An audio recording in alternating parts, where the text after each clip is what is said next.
Elaine Parker was the kind of mother everyone envied: beautiful, disciplined, and always in control, but behind her perfect smile hid a nightmare no one could see. When her obsession with fitness and image turned toward her 12-year-old daughter Lily, love twisted into cruelty. What began as a diet soon became a deadly ritual, as Elaine convinced herself she was saving her child from imperfection. By the time the truth surfaced, the picture-perfect life she flaunted online had become the setting for a tragedy that would shock an entire nation. Elaine Parker had built her world around appearances. Her home gleamed like a magazine spread, her meals were colorful and precise, and her social media pages overflowed with curated perfection. To her thousands of followers, she was the image of discipline and success, a single mother who balanced fitness, family, and fame with ease. But beneath the glowing photos and motivational captions, a quiet storm brewed. Elaine's need for control ran deeper than admiration could ever satisfy. Every compliment she received online pushed her to chase an even higher standard. Soon, her pursuit of perfection turned toward her daughter, Lily. Lily was 12, a gentle and curious child who loved to draw and spend time in the garden. She adored her mother, even when the attention she received came with sharp edges. It started with small comments, reminders about posture, questions about snacks, and comparisons to fit families online. Then Elaine began to weigh her daughter every morning, jotting numbers into a notebook as if they were a project to manage. When Lily hesitated to eat, Elaine praised her willpower. When she grew hungry, Elaine called it weakness. At first, the changes were subtle. Friends noticed Lily's quietness, how she lingered in shadows during school events. Teachers sent notes home about her fatigue, but Elaine dismissed them with charm and confidence. She said Lily was on a new health plan, designed to help her glow. No one pressed further. After all, Elaine looked like the picture of a devoted mother, always smiling,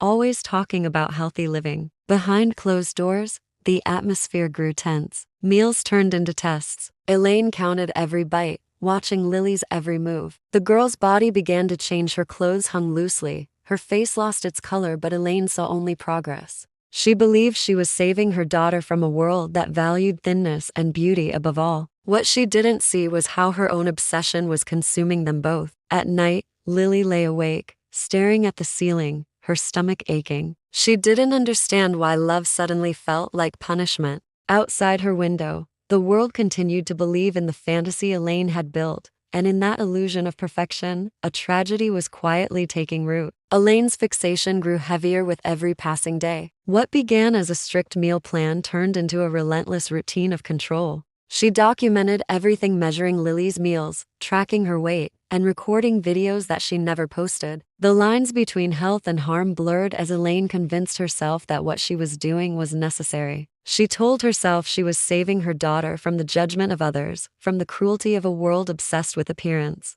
Yet it was her own reflection she was really trying to perfect. Lily's days became a quiet battle for survival. The sound of plates clinking filled her with dread. Breakfast shrank to a few spoonfuls of yogurt, lunches disappeared altogether, and dinners were limited to vegetables that left her feeling hollow. Her energy drained, her skin turned pale, and dark circles shadowed her eyes. She spent more time in her room, sketching small pictures of food she missed or memories of happier days. The once cheerful girl who loved sunshine now hid from it, too weak to play or laugh. Elaine began sharing vague posts about discipline and transforming lives, using old photos of Lily to maintain her perfect image online. Her followers praised her dedication, unaware that the girl in the photos was fading in real life. Every compliment pushed Elaine deeper into denial. She started avoiding anyone who questioned her choices. Relatives who asked about Lily were blocked, teachers were ignored, and neighbors learned to stop knocking on her door. Inside the house, silence became constant. Elaine's voice carried through the rooms like an echo, repeating words about health, balance, and beauty until they lost all meaning. The air grew cold, heavy with fear and confusion. Lily tried to please her mother, hoping that obedience would bring back the warmth that used to fill their home. But no matter how hard she tried, it was never enough. The walls seemed to close in around them, the once bright house now dim and airless. Elaine's obsession had turned into a prison, one built not from locks or chains, but from her own distorted love. And in that suffocating space, Lily's world was shrinking to nothing, one skipped meal at a time. Elaine's perfect world began to show cracks, though she fought to hide them. The spotless home that once gleamed with order now felt tense and unnatural. Curtains stayed drawn, and lights remained dim to keep prying eyes away. Elaine spent hours scrubbing surfaces that were already clean, as if wiping away invisible guilt. Her online posts slowed, and when she did upload,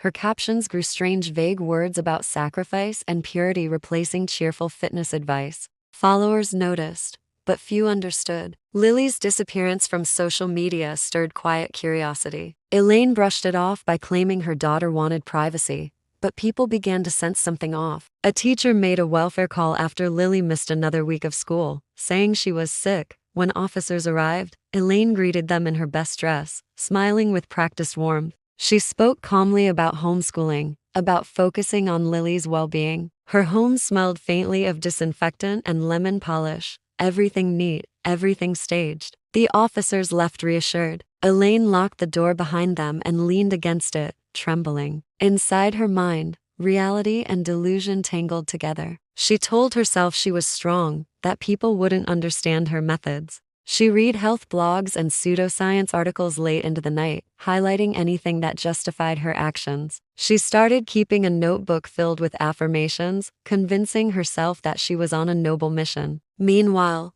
Lily's condition worsened. Her small frame struggled under the weight of her mother's expectations. She barely spoke now, her voice thin and faint, her movements slow. Then came the video that changed everything. During one of Elaine's old fitness live streams, a sharp-eyed follower noticed a strange reflection in the mirror behind her, a glimpse of a cluttered room, a frail figure on a bed. It was only visible for a second, but it sparked questions. Comments flooded in asking where Lily was and why the room in the background looked nothing like the spotless home Elaine always showed. At first, Elaine ignored them. Then she deleted her accounts entirely, vanishing from the platforms that had once been her lifeline. But the internet never forgets. Screenshots circulated, whispers spread, and soon neighbors began watching her house more closely. The perfect image she had spent years building was collapsing, and the truth behind those locked doors was about to be revealed. The neighborhood had grown uneasy around the Parker home. Windows were always closed, and the cheerful music that once drifted from the garden had been replaced by an eerie stillness.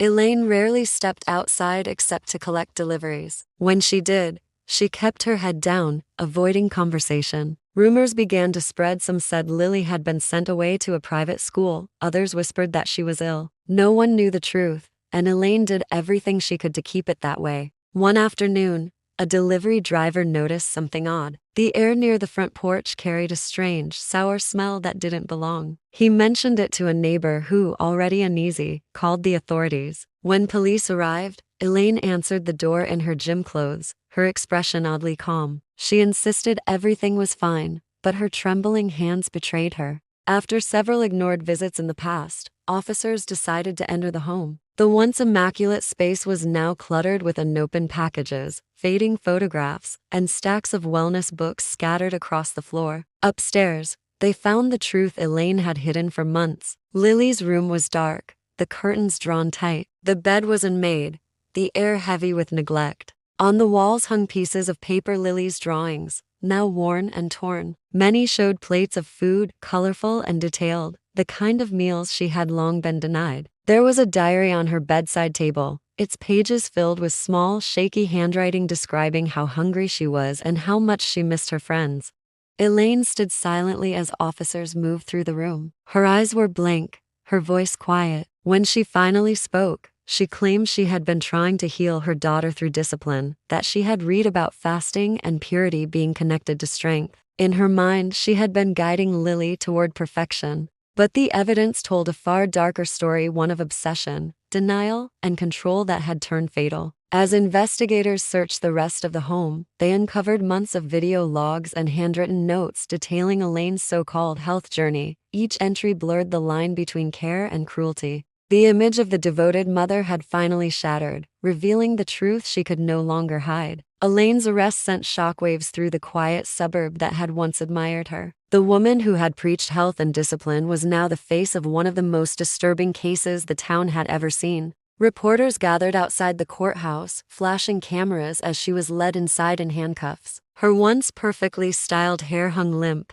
her expression vacant. The woman who once spoke so confidently about control now seemed lost in her own creation. The trial drew national attention, with people struggling to understand how a mother's love could twist into something so destructive. Prosecutors revealed journals, videos, and messages that documented Elaine's gradual descent into obsession. Experts testified that she had become addicted to validation, chasing approval online until she lost all sense of reality. Every like and comment had fed her illusion that she was helping her daughter, when in truth, she had been erasing her. The defense tried to argue mental instability, claiming Elaine's mind had been warped by pressure and isolation. But the evidence was overwhelming. Every choice she made showed intention, not confusion. As witnesses spoke, the courtroom fell silent. Teachers, neighbors, and relatives shared their regret for not intervening sooner. Many admitted that they had been fooled by the image of perfection she projected. It was a collective guilt, a reminder of how easy it is to believe what we see online. When the verdict was read guilty of manslaughter and child neglect, Elaine showed no emotion. She stared straight ahead, as if waiting for someone to tell her it was all a mistake.